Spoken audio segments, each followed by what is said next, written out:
To understand the sheer magnitude of their betrayal, I need to take you back to the beginning. When I met Derek, I thought I had found my protector. I had lost my father to cancer when I was 22, and my mother had passed away when I was a child. I was entirely alone in the world.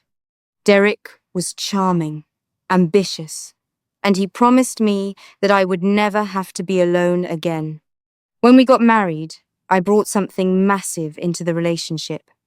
A $1.2 million life insurance payout and a massive investment portfolio my father had left behind to ensure I was always safe.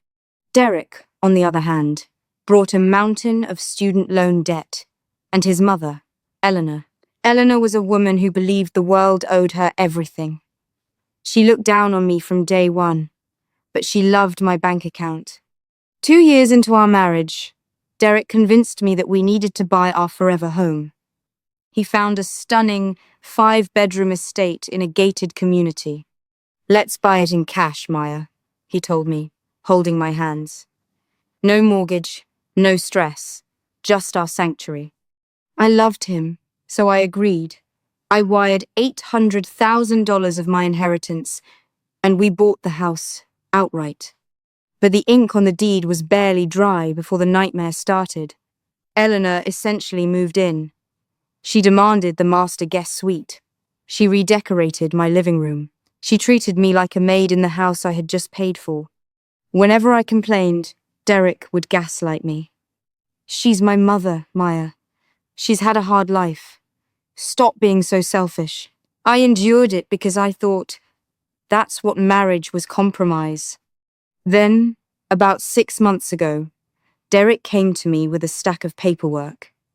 He claimed his accountant suggested we put the house into a family trust to protect it from future property tax hikes. He had highlighted all the places for me to sign. "It's just standard estate planning, babe," he said, kissing my forehead. I was exhausted from working 50-hour weeks at my marketing firm.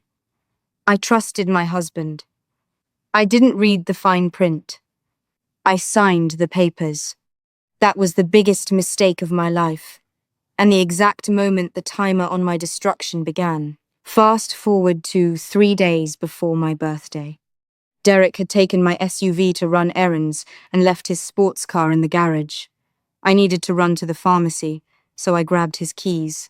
When I opened the glove box to look for my sunglasses, a thick, unsealed manila envelope spilled out onto the floorboard.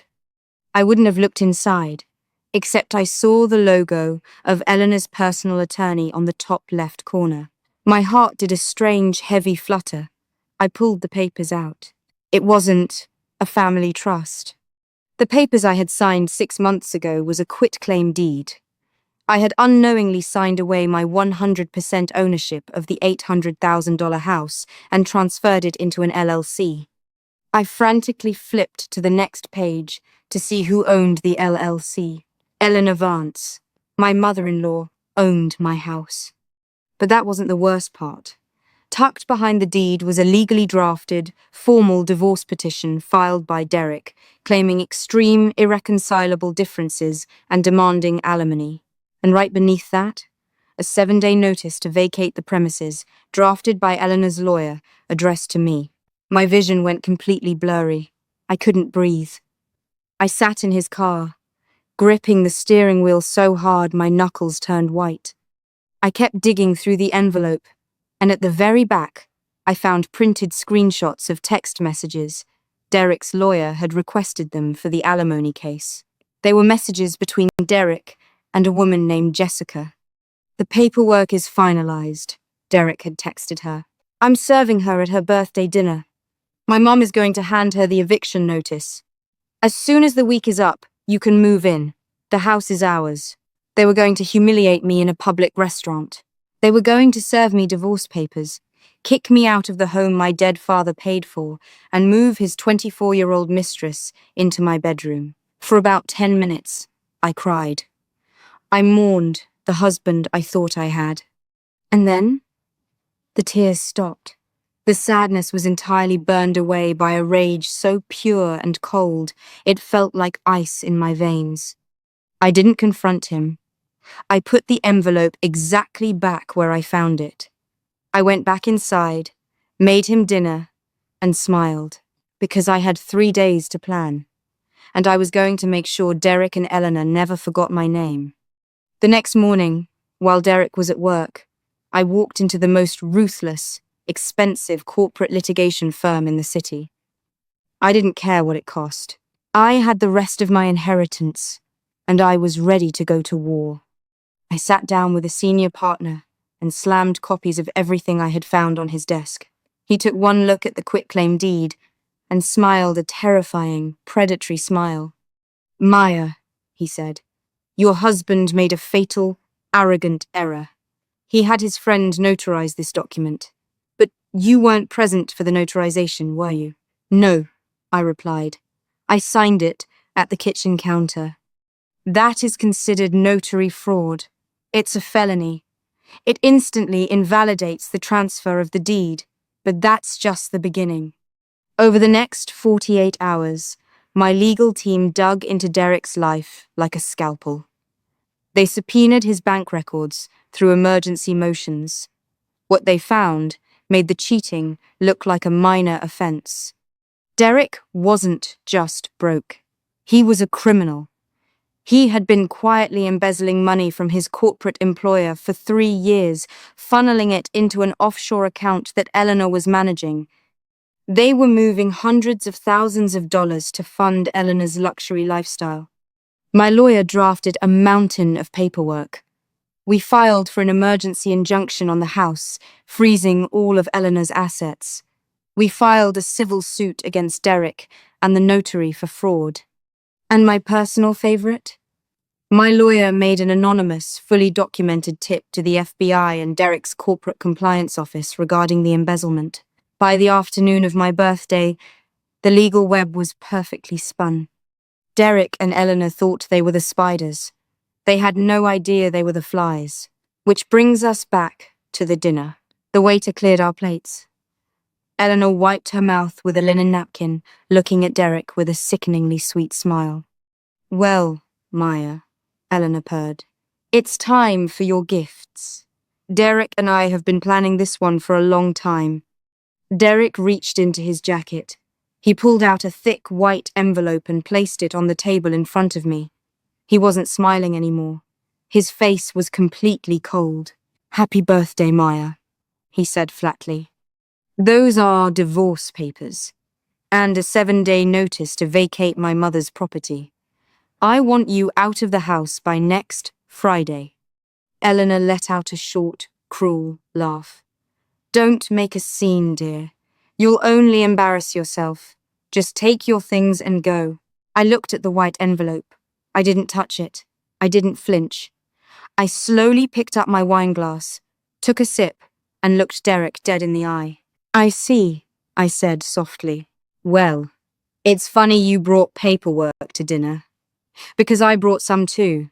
I pulled the red envelope from my purse and tossed it onto Derek's empty plate. "What is this?"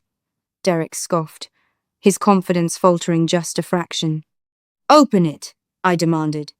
My voice wasn't loud, but it carried a tone that made the table next to us stop talking. Derek ripped it open. The first page was a copy of the emergency court order, invalidating the fraudulent deed and restoring my sole ownership of the house. His face instantly lost all color. He looked like he had been physically struck. You went into my car?" he stammered. "Keep reading, Derek," I whispered. He flipped to the next page. It was a formal eviction notice. Since the house legally belongs to me, I smiled, leaning forward. "I am serving you and your mother with an immediate notice for trespassing. If either of you steps foot on my property tonight, the police will arrest you." Eleanor snatched the papers from his hands. "You can't do this. That's my house. I have an LLC. "Your LLC is currently frozen under a federal investigation, Eleanor," I said, my voice dripping with ice. Derek's head snapped up. "Federal investigation? What are you talking about?" Right at that exact moment, Derek's phone started vibrating aggressively on the table. The caller ID read, Head of Corporate HR and Compliance. I stood up from the table, grabbed my purse, and looked down at the two people who tried to destroy me. They looked small. They looked terrified. Your mistress is going to have to find another place to live, Derek. And by the way, the FBI has all your offshore bank statements. I'd answer that phone call if I were you. I didn't pay for the dinner. I walked out of that restaurant, got into my car, and drove to my beautiful, empty house.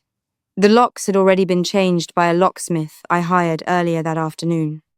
Derek's and Eleanor's belongings were packed in garbage bags and sitting on the curb by the trash cans. The fallout was catastrophic for them. Derek was arrested 3 days later for corporate embezzlement and fraud. He is currently serving a 5-year federal prison sentence. Eleanor's assets were seized to pay back the stolen money. Since her accounts were implicated, she lost everything and had to move into a low-income government housing facility across the state. I sold the house 2 months later. I didn't want the memories. I took my money, moved to a coastal city, and started my own marketing agency. Sometimes, the people we love the most are just wolves wearing a mask, waiting for the perfect moment to strike. They will take your kindness, your money, and your love, and try to use it to bury you. But here's the thing about trying to bury a strong woman. You usually end up digging your own grave.